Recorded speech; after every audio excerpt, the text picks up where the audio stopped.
Welcome to the 72nd installment of Ear to the Ground, the Land Stewardship Project's audio podcast on family farming, sustainable agriculture, local food systems, and local democracy. I'm Brian DeVore, editor of the Land Stewardship Letter. On November 3, 2009, USDA Deputy Secretary of Agriculture Kathleen Merrigan traveled to Hidden Stream Farm in southeast Minnesota to mark an historic occasion. On that day, she announced the awarding of over $17 million in grants to 29 groups and institutions nationwide that are working with new farmers. These grants have been made available through the Beginning Farmer and Rancher Development Program, called BFRDP for short. This is a new federal initiative that provides $75 million over 5 years in dedicated funding for community-based organizations and others working with new farmers. To have the federal government implement such a program is a truly precedent-setting situation. It's an acknowledgement that there are entrepreneurial opportunities in agriculture for beginning farmers, opportunities that go beyond simply working for large agribusiness firms. The Land Stewardship Project was a leading advocate for passage of BFRDP during the 2008 Farm Bill debate. While BFRDP was being created, LSP's Farm Beginnings program was held up as a model for how the next generation of farmers can be launched utilizing community-based education and support programs. Farm Beginnings graduates traveled to Washington, D.C. during Farm Bill debate and described how they were utilizing innovative production and management systems to create successful agricultural enterprises. LSP members also hosted policymakers on their farms to provide them a first-hand look at sustainable, family farm-based agriculture. Hidden Stream Farm was chosen as the location for the national announcement of the first BFRDP grants because the proprietors, Eric and Lisa Klein, have deep connections to LSP's Farm Beginnings program.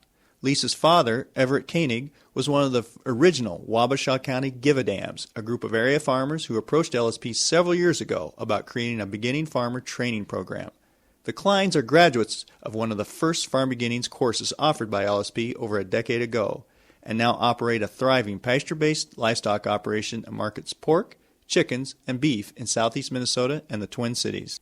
In this podcast, we'll hear from Lisa Klein and Deputy Secretary Merrigan, as well as Amy Bacigalupo, who is Director of LSP's Farm Beginnings Program, and Mark Schultz, LSP's Policy Program Director and Associate Director. First off, we'll hear an excerpt of Merrigan's November 3rd announcement on Hidden Stream Farm.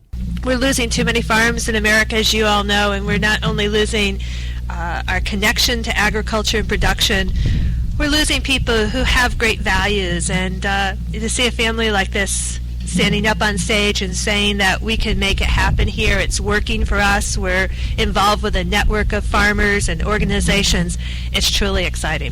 So thanks all for coming out. I am here to make official announcements, as you know.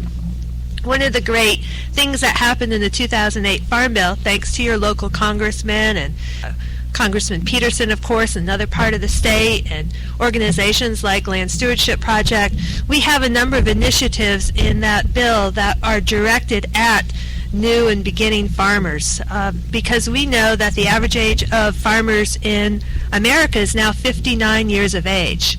In Minnesota, you're doing a little bit better. I understand the statistic here is 55 years of age. But clearly, we're all wondering, who is this next generation of farmers? Where are they going to come from?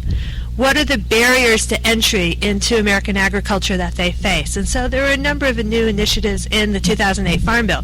One being the Beginning Farmer and Rancher Development Program. First grant awards that we're announcing under this new program.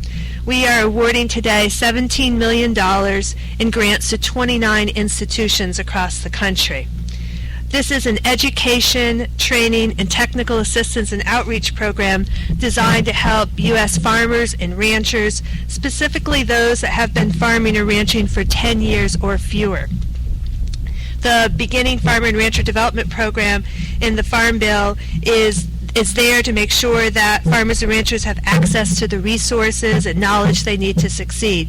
Building on the demonstrated success and experience of groups like the Land Stewardship Project, big banner behind me, the Farmers Legal Action Group, and others that are trying to come up with public-private strategies. So a lot of this has really been we're following the footsteps of the Land Stewardship Project's Farm Beginnings program. This is where the Kleins got their start with their very wise parents sitting around the kitchen table, as I understand, with local community leaders, wondering where that next generation was going to come from. So we're really excited about that. And what I really like about these programs that help bring in the small and mid-sized farmers is it's connecting people again to agriculture. In September, USDA launched a new initiative that we call Know Your Farmer, Know Your Food. It goes like this. We like to say at USDA these days, not every family needs an accountant, not every family needs a lawyer, but every family needs a farmer. After Merrigan's announcement, Lisa Klein talked to me about her family's connections to LSP's Farm Beginnings program and how the initiative helped her and Eric launch their farming operation. Before Eric and I got married, my dad had quit dairy farming and had dabbled in a little bit of beef, little pork, little chickens. We sold our first pig when somebody drove down the road and saw pigs out in the pasture. And that's kind of how our whole direct marketing started. But then when Eric and I got married and decided to come back to the farm, we knew that we weren't going to make it just raising pigs and selling them in the conventional market or raising beef or whatever. So we just pursued a little bit at a time the direct marketing. We started a small farmers market in Plainview. We started at one there and then kind of moved into Rochester and developed client base. And we joined up with a group called the Southeast Minnesota Food Network, learned a lot about meat cuts and beef and pork and figuring out pricing. And we also, one of our requirements was from my father to come back, was to be go through the Farm Beginnings course that he co-founded with other farmers from Wabasha County and LSP. So that helped us. We knew we had to do direct marketing, and then we had to figure out how we were going to do that. And that's part of what Farm Beginnings helped us work through, is they helped us imagine what could be. And they gave us the foundation with planning, holistic planning, budgeting, business plans, networking with other established farmers, other beginning farmers, and they're networks that have endured still today, because we still work with all the people that we've met, whether we are selling each other's products, buying each other's products, pounding ideas off each other's heads. And through that, we've kind of developed relationships, and slowly we developed the public trust in the products that we raise and sell, so that where today we feel pretty confident that we're going to make it. And that's about 11 years later. What's also kind of exciting, and this is what was kind of behind Farm Beginnings in the first place, is we wanted to create a situation where it was self-sustaining, in that people who graduate from the program then become mentors to other beginning farmers. And you guys have done that as well, haven't you?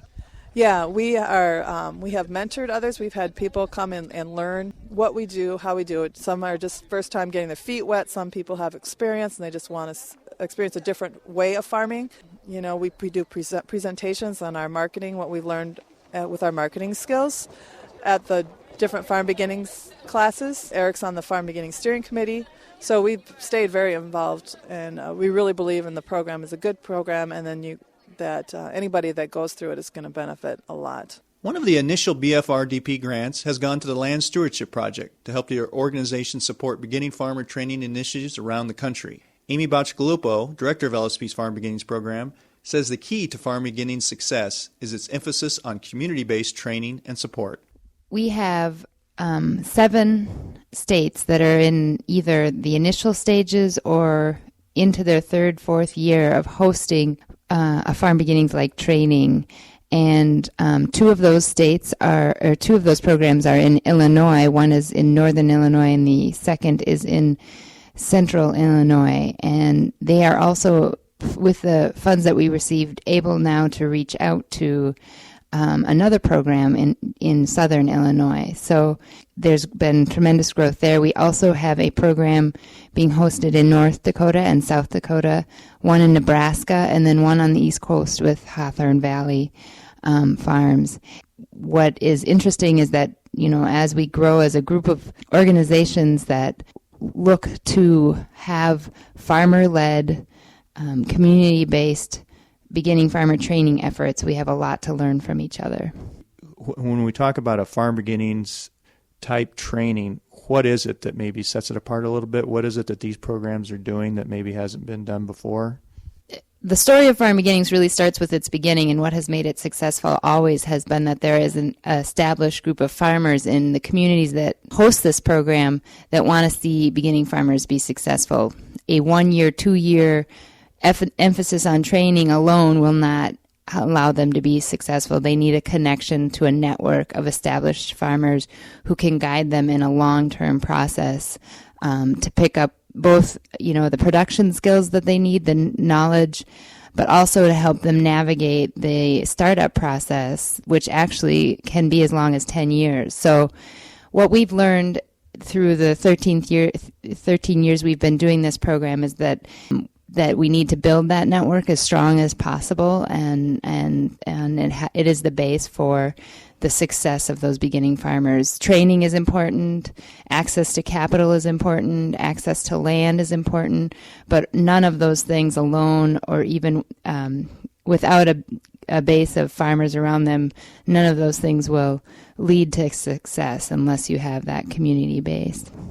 Well, you had mentioned before, too, that you had, you and some other LSP staff over the past year had visited other beginning farmer training programs, not necessarily Farm Beginnings license programs, but it's surprising how many there are around the country.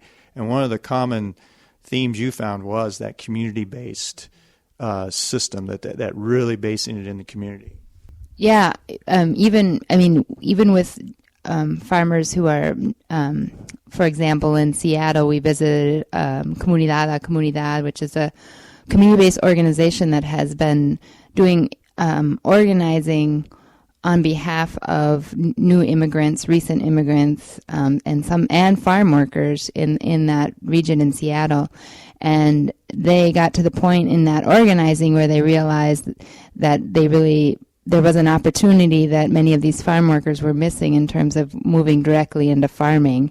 And so because they had been there for many years organizing this community of farm workers and organizing within the sustainable agriculture community around these issues, they were able to move quickly into providing training and services, and even having a way to develop fairly quickly a place for those farmers in the market, specifically in the farmers market venues in that town. So that's one example of a program. Although it doesn't do the same kind of education that we do, it has that community base and is successful because of that. Community-based organization is the one working directly with the farmers, and it's the one that it's that one-to-one relationship where there's enough communication, enough knowledge of an individual's needs, where those resources can be best put to use. So the fact that we're able to work together with California Farm Link, Hawthorne Valley, all these organizations around the country, and agree on what the needs are and what the best way to meet them, says a lot, I think, about how we need to direct resources.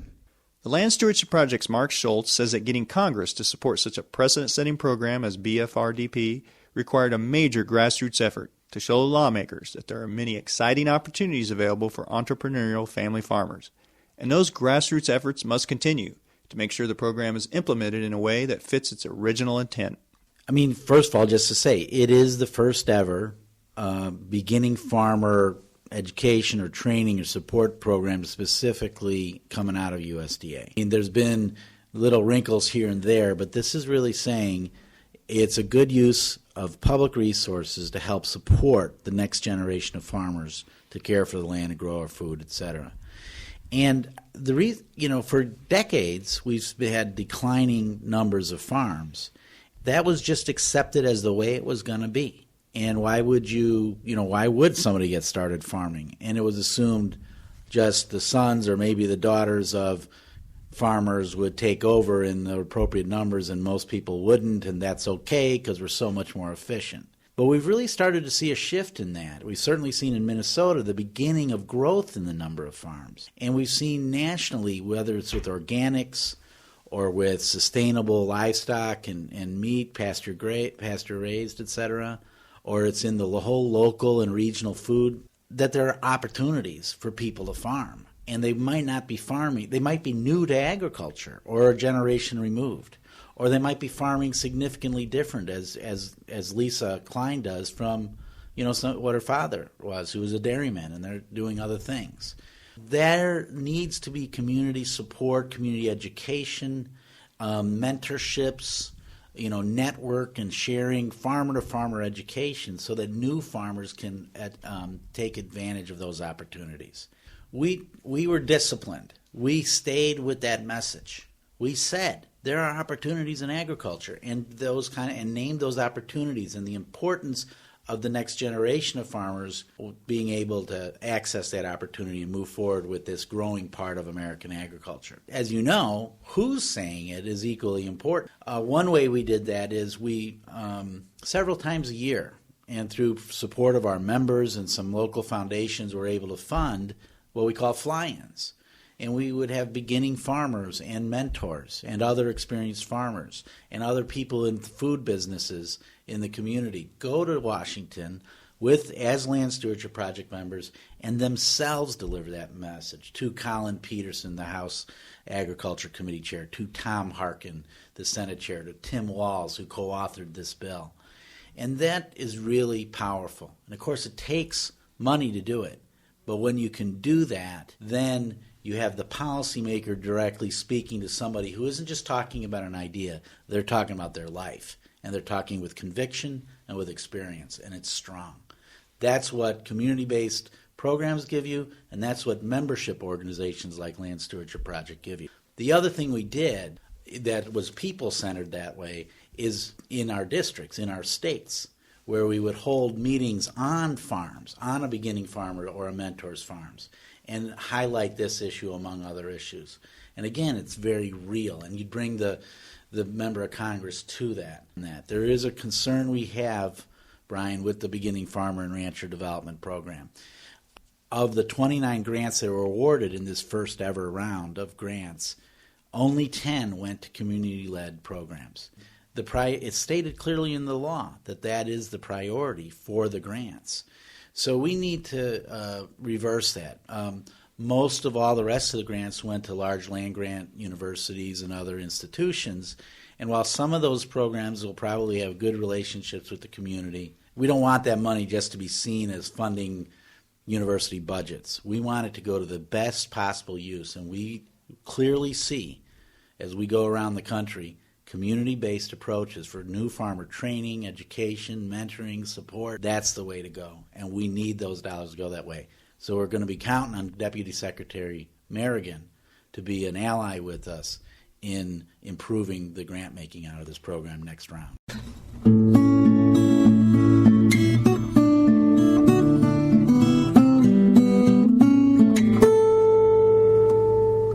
For more on Farm Beginnings, see www.farmbeginnings.org. More on the BFRDP grants announcement is available at www.landstewardshipproject.org. Just click on Newsroom and follow the links to the LSP in the News section. If you have comments or suggestions about this podcast, contact Brian DeVore at bdevore@landstewardshipproject.org, or you can call 612-722-6377. Thanks to Laura Borgendale, a Western Minnesota musician, for Ear to the Ground's theme music. And a special thank you to all of Land Stewardship Project's members who make initiatives such as this podcast possible. If you're not a member, visit landstewardshipproject.org to learn how you can support LSP. Thanks for listening.